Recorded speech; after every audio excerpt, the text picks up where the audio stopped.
جدید عورتیں ہمیں یہ کہتی ہیں کہ شادی کے بعد الگ گھر ان کا حق ہے، آپ کا حق ہے۔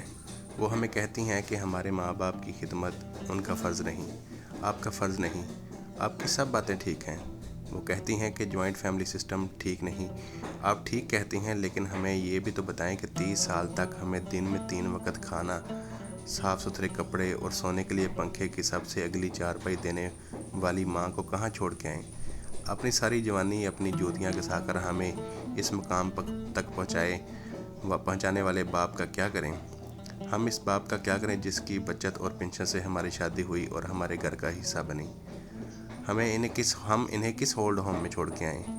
ہر اونچ نیچ، گرمی سردی، دھوپ چھاؤں میں سائے کی طرح ساتھ دینے والے بڑے بھائی کا ساتھ صرف اس وجہ سے نہ دیں کیونکہ اس کی بیگم کی اور آپ کی نہیں بنتی، اور آپ کو لگتا ہے کہ آپ کا خاوند زیادہ کماتا ہے اور آپ بھائی کو دینا آپ کی سیونگ ختم کرنے کے مترادف ہے، کیونکہ آپ نہیں جانتی جب ہم پڑھتے تھے تو بڑا بھائی نوکری کرتا تھا تو نوکری چھوٹی تھی مگر میرے بڑے خرچے پورے ہوتے تھے۔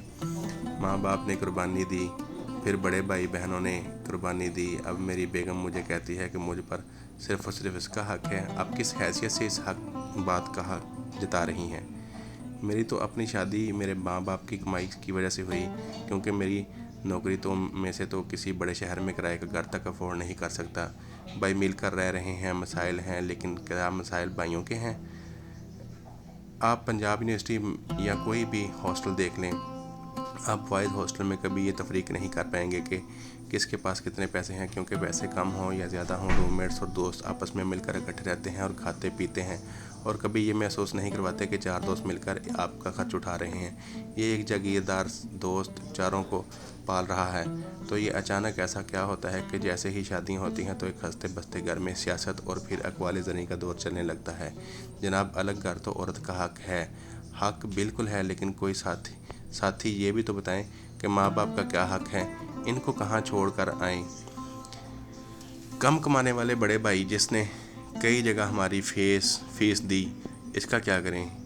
اس کو کیا کہیں؟ میری جگہ پہ کئی جگہوں پہ لڑنے والے، مجھ پر جان چھڑکنے والے چھوٹے بھائی کا کیا کروں؟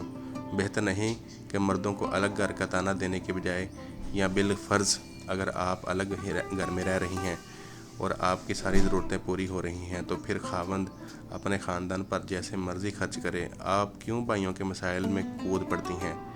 بہتر نہیں اپنی زندگی سکون سے گزاریں اور خاندان کو الگ گھروں میں رہتے ہوئے بھی اکٹھا رہنے دیں؟ پرائیویسی کے نام پر گھٹن بڑھ رہی ہے، ڈپریشن بڑھ رہا ہے اور ہم اپنوں کی بجائے ڈاکٹر کی طرف دوڑ رہے ہیں۔ بہتر نہیں آپسی مسائل سلجھا لیں؟ خواتین بات بات پر مسائل کھڑا کرنے کے بجائے بھائیوں کو ان کے حال پر چھوڑ دیں تاکہ سب خوش رہیں اور سکون سے رہیں۔ پس تحریر جس یورپ اور عرب معاشرے کی مثال دے کر ہندوستان کے صدیوں پرانے نظام، خاندانی نظام پر بات کی جاتی ہے، اس یورپ اور عربوں میں ہر بندہ خود کماتا ہے، خود کھاتا ہے۔ بہت کم لوگ باپ کی وراثت ملتی ہے۔ یورپ والوں کو تعلیم اور ہنر جو اپنی جیب میں سے لیتے ہیں وہ پھر اپنی زندگی بھی اپنی جیتے ہیں۔ ایسا نہیں ہو سکتا۔ ایک دوسرے کا بھرپور ساتھ دیں۔ جزاک اللہ۔